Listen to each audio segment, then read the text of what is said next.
Isang mapagpalang araw po sa ating lahat. Ako po si Junella Bianca Aguilar. Ito po ang aking Day 243 Devotion para sa ating 365 Daily Devotion na pinamagatang Gutom Ka Na Ba?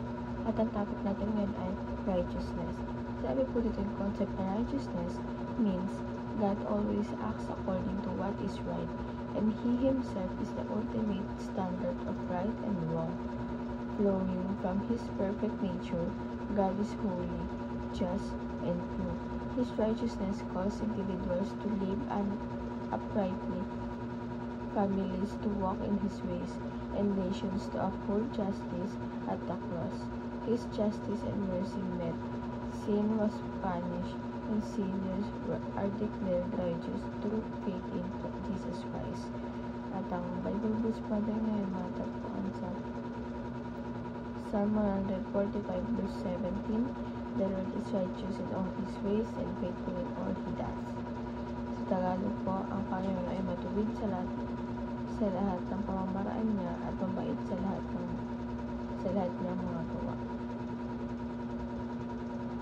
At ang teachings po natin ngayon ay number 1, God will not tolerate evil forever.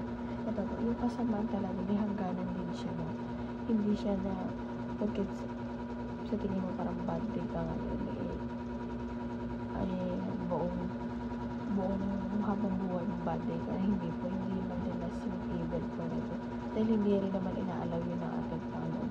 Hindi yan din yung tolerate yung kasamaan na talaga lumapit sa atin. Wala kang may kasamaan na hindi makaragal sa atin kasi siyempre nananahan yung espiritu sa buhay natin. Kaya what more pa kaya na parang itolerate ko yun ang ating Panginoon? Siyempre hindi. And number 2 po, it is a sin not to change our evil.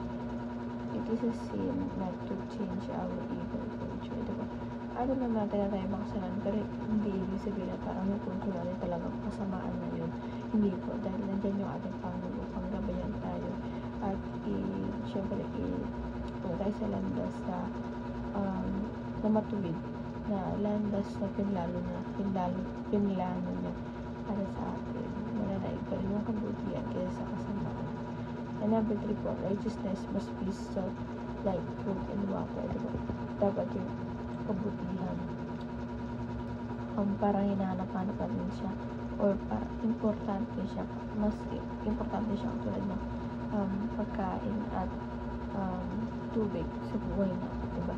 Kasi kailangan yung righteousness hinahanap-hanap natin, kasi kailangan natin yung kabutihan at para din talaga matuto tayo sa mga bagay na dapat hindi natin gawin at dapat natin gawin.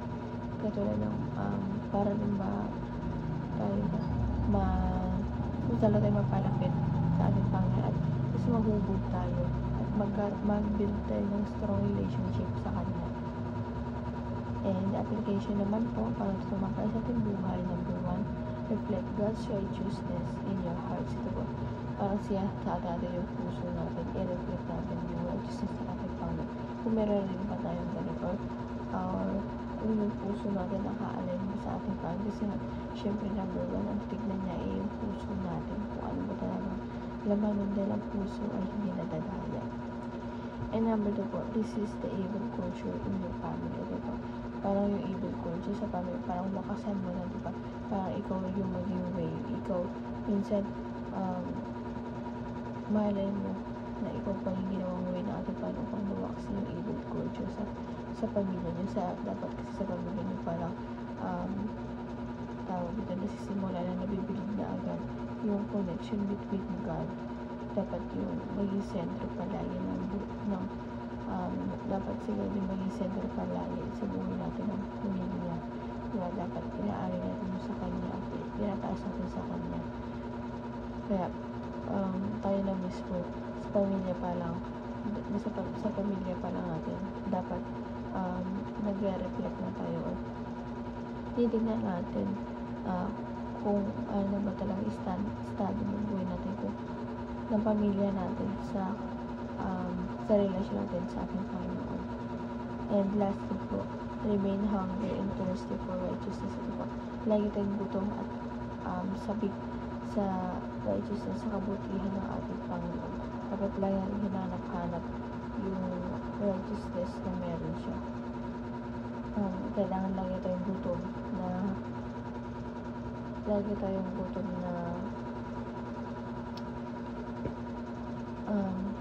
tayong gutom sa paghahanap sa kabutihan ng ating Panginoon. And yun naman po ang aking devotion ngayong araw. Sana po matutunan kayo at huwag po tayong kalimutan na i-share sa ating mga mahal sa buhay. And God bless po sa ating lahat.